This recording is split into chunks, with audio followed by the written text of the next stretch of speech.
Jamaah Masjid Al-Muhajirin yang sangat saya hormati. Al-Muhajirin itu artinya orang yang menyukai perubahan. Jadi siapapun yang memasuki masjid ini harus senang berubah. Harus senang berubah. Tiap hari harus berubah untuk menjadi orang yang lebih baik, lebih baik, lebih baik. Dan jangan mati dulu sebelum kita menjadi orang yang benar-benar orang yang terbaik. Melalui mimbar yang mulia ini, di hari yang sangat mulia Sayyidul Ayyam, kita semua berdoa, mudah-mudahan seluruh jamaah Masjid Al-Muhajirin, masjid yang bersih, masjid yang tertib ini, mudah-mudahan seluruh yang mendengarkan khutbah ini menjadi orang yang wafat dalam keadaan terbaik, husnul khotimah. Kita juga berdoa, mudah-mudahan yang merintis masjid ini, orang tua kita, guru-guru kita yang menjadi pengurus masjid ini mulai awal sampai sekarang, semua jamaah yang mengembangkan masjid ini, yang memberikan dana infak sedekah, semuanya diampuni dosa-dosanya oleh Allah dan dibahagiakan keluarganya sampai keturunannya. Amin ya rabbal alamin.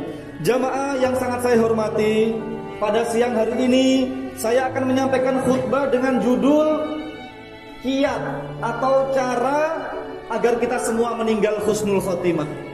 Cara agar kita meninggal husnul khotimah.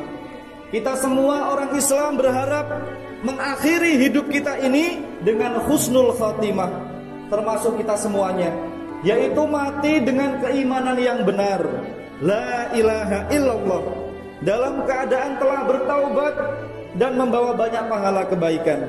Kebalikan dari husnul khotimah jamaah sekalian adalah su'ul khotimah, yaitu orang yang mati dalam keadaan tidak membawa iman, atau dia membawa iman akan tetapi dosanya lebih banyak daripada kebaikannya. Sekali lagi kita berdoa dan memohon kepada Allah, mudah-mudahan seluruh jamaah Masjid Al-Muhajirin bersama keluarganya wafat dalam keadaan husnul khotimah dan dijauhkan oleh Allah wafat dalam keadaan su'ul khotimah.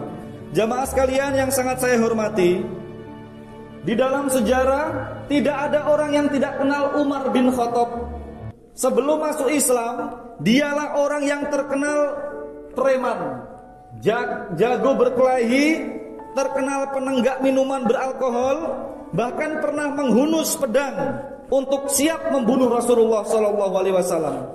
Tapi kemudian Umar bin Khattab tadi masuk Islam dan beliau wafat dengan husnul khotimah, bahkan mendapat jaminan surga dari Allah.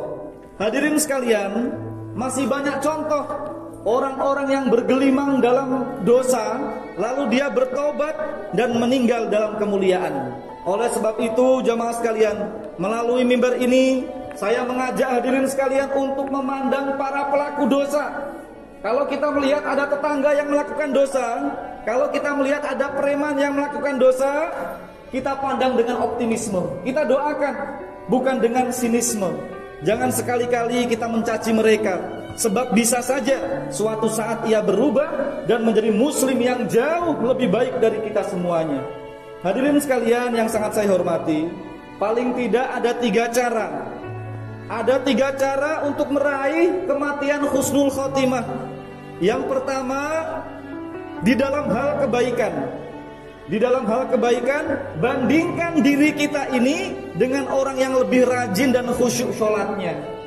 Bandingkan orang yang rajin ke masjid.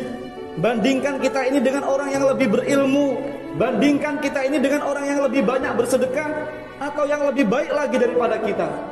Jadi dalam soal kebaikan, mari kita berlomba-lomba. Kita lihat, kalau ada orang tua, dia setiap hari bisa ke masjid, kita juga harus bisa. Dengan cara inilah jamaah sekalian, kita akan lebih merasa belum menjadi muslim yang baik. Lalu hati kita tergerak untuk lebih bersemangat untuk menambah kebaikan sampai ajal menjemput. Sebaliknya, dalam hal kenikmatan hidup, soal harta, soal kesejahteraan dan kenikmatan lainnya, jangan sekali-kali kita membandingkan diri kita dengan orang yang lebih sejahtera, tapi bandingkan dengan orang yang lebih menderita, lebih miskin, lebih sakit, lebih mengalami cobaan-cobaan hidup yang lebih berat daripada kita. Jadi dalam urusan kebaikan kita melihat ke atas, dalam urusan kehidupan dunia kita melihat ke bawah. Hadirin sekalian, dengan cara itulah, subhanallah, kita akan lebih banyak bersyukur setiap hari. Kita akan selalu bahagia, lebih ceria, bahkan menjadi orang yang selalu semangat. Jangan sampai kita menjadi orang-orang yang selalu cemberut, selalu mengeluh, dan merasa kurang terus setiap hari. Karena membandingkan diri kita dengan orang yang lebih sukses, orang yang lebih sejahtera, yang lebih banyak rezekinya dan sebagainya. Sekali lagi, jangan lihat orang yang lebih kaya. Lihatlah orang yang lebih melarat. Masih banyak orang yang lebih susah daripada kita. Mau makan saja susah. Apalagi itu pengemis-pengemis, gelandangan-gelandangan, makan susah, pakaian susah, tempat tinggal tidak ada. Kemudian kalau kita sakit, jangan melihat orang yang tidak sakit. Kalau sakit, lihatlah masih banyak orang yang lebih sakit daripada kita. Kalau kita diberi cobaan berat, mungkin anak kita belum bisa diatur. Lihatlah orang-orang yang subhanallah, masalah ekonominya, masalah rumah tangganya, masalah anaknya itu bertubi-tubi. Maka supaya kita bisa bersyukur, jangan sekali-kali melihat orang yang kendaraannya lebih bagus, rumahnya lebih bagus, uangnya lebih banyak, bajunya lebih bagus. Jangan, jamaah sekalian. Kalau kita melihat orang yang lebih sejahtera terus, kita akan merasa kurang terus, mengeluh terus, dan pada akhirnya kita mati dalam keadaan tidak bersyukur. Itu namanya su'ul khotimah. Tapi kalau kita senang, ya Allah, saya ini senang ya Allah, Engkau berikan rezeki hanya 50.000, tidak apa-apa ya Allah. Saya tidak lihat 10.000 atau 50.000-nya, tapi 50.000 itu dari Engkau ya Allah. Diingat terus jamaah sekalian, kalau kita semua diberi pulpen yang harganya 5.000, kecil murah, tapi ingat siapa yang memberi pulpen itu. Ternyata pulpen 5.000 itu diberi oleh presiden kita, atau mungkin oleh imam besar Masjidil Haram. Maka pulpen 5.000 itu menjadi seolah-olah 5 miliar. Bukan harganya, tapi siapa yang memberi. Kita ini diberi hidup oleh Allah, diberi rezeki, kita bisa makan, bisa minum. Itu jangan lihat bendanya, tapi lihat siapa yang memberi, yaitu Allah Subhanahu wa ta'ala. Mulai hari ini jamaah sekalian, sekali lagi, jangan sampai kita selalu mengeluh dalam hidup. Tidak boleh mengeluh. Harus senang, senang, senang. Harus ridho, ridho, ridho. Harus ikhlas, ikhlas, ikhlas. Berapapun yang diberi, penyakit apapun, diterima. Diterima karena tidak ada takdir Allah yang tidak baik. Kita punya keinginan, kita punya rencana, tapi keinginan Allah, rencana Allah untuk hidup kita itu jauh lebih baik daripada keinginan dan rencana kita. Hadirin sekalian, itu cara yang pertama. Cara yang kedua, ingatlah sekecil apapun dosa yang pernah kita lakukan. Ingatlah sekecil apapun dosa yang pernah kita lakukan. Jangan sekali-kali melupakannya jamaah sekalian. Dalam Sayyidul Istighfar, kita diperintahkan oleh Allah untuk mengakui dosa-dosa itu. Abu ulaka bini'matika alayya wa abu bi dzambi faghfirli. Ya Allah, aku mengakui betapa banyak nikmat-Mu yang Engkau berikan kepadaku ya Allah. Dan aku juga mengakui betapa banyak dosa yang aku lakukan. Inilah Sayyidul Istighfar. Kemudian pengakuan bahwa kita ini berdosa adalah langkah awal untuk meraih ampunan. Sebelum mengakhiri sholat pun kita diperintahkan juga untuk berdoa. Allahumma inni zolamtu nafsi faghfirli ma qadamtu wa ma akhartu. Ya Allah, saya ini sering zalim kepada diri saya sendiri ya Allah. Ampunilah dosa-dosa yang telah saya lakukan. Para jamaah sekalian, mengingat dan mengakui dosa akan menjadikan kita ini semakin menghayati istighfar. Semakin menghayati istighfar kita, semakin sungguh-sungguh dalam istighfar. Orang yang tidak serius dalam beristighfar, hampir dipastikan dia lupa dosa-dosa masa lalunya, atau dia tidak ingat hukuman yang berat kelak di akhirat. Mengingat dosa juga menjadikan kita bersemangat dan juga senang introspeksi melihat diri sendiri, sehingga kita tidak sempat melihat kekurangan orang lain. Hadirin sekalian, jangan sampai kita seperti pepatah yang dihafalkan anak-anak kita. Kuman yang sangat kecil di seberang lautan tampak, tapi gajah yang di pelupuk mata tidak tampak. kesalahan orang lain. Kesalahan orang lain yang sangat kecil bisa kita lihat, sedangkan dosa-dosa kita yang besar, yang banyak ternyata tidak bisa kita ketahui sendiri. Ali bin Abi Thalib radhiyallahu anhu juga mengatakan, kesalahanmu yang berat adalah kamu sangat tertarik kepada kesalahan orang lain. Kamu sangat tertarik kepada kesalahan orang lain. Tidak hanya itu, saudara-saudara sekalian, mengingat dosa-dosa itu juga menjauhkan kita dari sifat congkak, merasa sok suci, merasa paling baik, paling soleh, merasa paling benar, merasa dirinya paling pantas masuk surga. Inilah yang ditegur Allah dalam surat An-Najm ayat 32. Bismillahirrahmanirrahim. Fala tuzakku anfusakum huwa a'lamu bimanittaqa. Janganlah kamu mengatakan dirimu suci, janganlah kamu mengatakan dirimu paling baik. Dialah Allah yang paling mengetahui siapa yang paling bertakwa di antara kalian. Ada penyair dari Persia yang namanya Sa'di Ar-Razi, dia mengatakan, belajarlah kepada burung merak. Burung merak itu malu ketika dipuji atas keindahan bulunya. Malu sebab ia paling tahu bentuk kakinya yang paling buruk. Jadi setiap ada orang mengagumi bulunya yang indah itu, kepalanya menunduk melihat kakinya. Dia mengatakan, orang mengagumi buluku, orang mengagumi aku, sebab mereka tidak tahu bentuk kaki saya yang jelek, karena tertutup sayap yang indah. Kita harus sadar jamaah sekalian, bahwa kita ini kalau dipuji orang, bukan karena kita orang baik.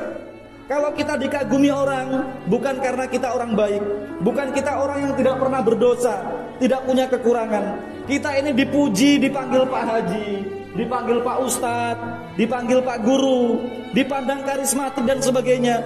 Itu karena Allah menutupi rahasia dosa kita. Allah menutup rahasia dosa kita, aib kita ditutup oleh Allah.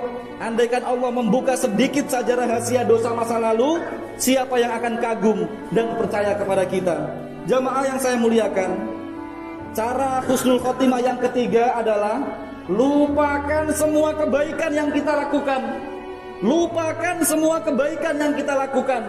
Jamaah sekalian, tidak ada jaminan kebaikan yang kita lakukan itu diterima oleh Allah. Tidak ada jaminan kebaikan yang kita lakukan itu diterima oleh Allah. Perlu kita ingat bahwa amat banyak syaratnya untuk diterima semua ibadah. Ibadah itu untuk diterima syaratnya banyak. Berbeda dengan dosa yang hampir pasti dicatat sebagai dosa. Orang bijak mengatakan, hitunglah ayam yang sudah di kandang, bukan yang masih liar. Kalau sudah di kandang bolehlah dihitung, tapi kalau masih liar jangan dihitung. Artinya jangan sekali-kali yang belum pasti adanya kita mengaku kita orang yang paling baik. Hadirin sekalian, ketika Abdullah bin Umar, putranya Sayyidina Umar bin Khattab, ketika ayahnya bersedekah lalu anaknya ini mendoakan, ya Allah, mudah-mudahan sedekah abah saya diterima. Kemudian Umar bin Khattab menjawab, wahai anakku, andaikan aku tahu satu sujudku saja diterima oleh Allah, maka saat itu aku ingin diambil nyawaku oleh Allah. Aku lebih suka, maksudnya ia ingin mati dalam keadaan ibadahnya diterima oleh Allah. Hadirin sekalian, diterimanya sebuah kebaikan adalah misteri, belum jelas. Sedangkan tercatatnya maksiat sebagai dosa adalah sesuatu yang pasti. Kalau kebaikan itu masih misteri, sedangkan maksiat dicatat sebagai dosa, itu sesuatu yang pasti. Kita dilarang menghitung-hitung kebaikan, apalagi menceritakan kebaikan itu kepada orang lain. Hindarilah bercerita tentang sholat malam kita. Hindarilah cerita tentang rutinitas bacaan Al-Quran kita. Hindarilah bercerita tentang umroh dan haji kita. Hindarilah cerita tentang sedekah dan kebaikan-kebaikan lainnya. Sebab hal itu bisa menimbulkan pamer bangga diri dan mengharap pujian manusia. Semua kebaikan-kebaikan itu sunnah hukumnya. Sedangkan pamer, kalau orang pamer, orang riya, itu hukumnya haram. Maka bisa saja yang haram itu menghapus ibadah yang sunnah. Lupakan sedekah kita, lupakan semua kebaikan kita, seperti kita melupakan kotoran yang kita buang di WC, jamaah sekalian. Maka dari itu, jangan sekali-kali kita mengungkit-ungkit sedekah kita. Jangan sekali-kali kita mengungkit-ungkit kebaikan kita, sebab amat menyakitkan penerimanya. Bahkan bisa menghapus gunungan pahala yang telah kita investasikan sekian lama. Nauzubillah. Allah mengingatkan, ya ayyuhallazina amanu la tubtilu shadaqatikum bil mani wal adza. Wahai orang-orang yang beriman, janganlah kalian menghapus pahala sedekah dengan mengungkit-ungkit pemberian dan menyakiti hati penerimanya. Surat Al-Baqarah 264. Jamaah Jumat yang sangat saya muliakan, sebagai penutup saya tekankan sekali lagi, lakukanlah 3 cara untuk meraih husnul khotimah yang saya singkat dengan BIL. 1, B yang pertama, bandingkan ibadah kita dengan ibadah orang lain yang lebih unggul. Sedangkan dalam kenikmatan dunia, bandingkan diri kita dengan orang yang lebih miskin, orang yang lebih menderita. Yang kedua, I, ingatlah selalu dosa dan perbanyak istighfar. Perbanyak istighfar. Nabi Muhammad satu hari berjanji, saya istighfar 1 hari 100 kali sambil merenungi istighfar. Dan yang ketiga, L, lupakan semua kebaikan dan jangan sekali-kali menceritakannya kepada orang lain. Insya Allah dengan cara ini, hadirin dan kita semuanya, keluarga kita hidup dalam kemuliaan dan wafat dengan husnul khotimah. Amin ya rabbal alamin. Aqulu qouli hadza wastaghfirullah innahu huwal ghafurur rahim. Allahumma ya Allah, sengaja kami panjangkan doa kami agar kami bisa merasakan kehadiran-Mu ya Allah, bermanja dalam pangkuan-Mu dan menyerap cahaya kenabian Rasul-Mu. Wahai Allah, kami bersyukur Engkau masih memberi tambahan umur sampai saat ini ya Allah, sehingga kami masih bisa berzikir la ilaha illallah, kami masih bisa bersujud, kami masih bisa bertakbir sampai saat ini ya Allah. Melalui zikir la ilaha illallah, hidupkanlah kami sebagai muslim yang berserah diri dan wafatkan kami sebagai mukmin yang sejati. Allahumma ya Allah, jadikanlah kalimat la ilaha illallah kata terakhir dalam hidup kami, dan jadikan ia kunci untuk memasuki surga bersama orang tua kami, mertua kami, keluarga besar kami ya Allah. Allahumma ya Allah, melalui zikir la ilaha illallah, la ilaha illallah, kami memohon agar Engkau mengharumkan ruh kami ketika malaikat Israel mencabut nyawa kami ya Allah. Ketika dalam kubur, perintahkanlah malaikat mungkar nangkir yang baik tersenyum menemui kami ya Allah. Mudahkan kami menjawab semua pertanyaan yang diajukan kepada kami. Allahumma ya Allah, melalui zikir la ilaha illallah, zikir yang dibaca semua nabi, pancarkan sinar cahaya nabimu pada hati kami, pada lidah kami, telinga dan mata kami. Harumkanlah akhlak kami, akhlak pasangan hidup kami, akhlaknya anak cucu kami ya Allah, seperti keharuman akhlak nabimu. Hadirkanlah nabimu dalam setiap langkah kami, bahkan dalam tidur kami. Rabbana hablana min azwajina wa dzurriyyatina qurrata a'yun waj'alna lil muttaqina imama. Rabbana atina fid dunya hasanah wa fil akhirati hasanah wa qina azabannar. Walhamdulillahi rabbil alamin.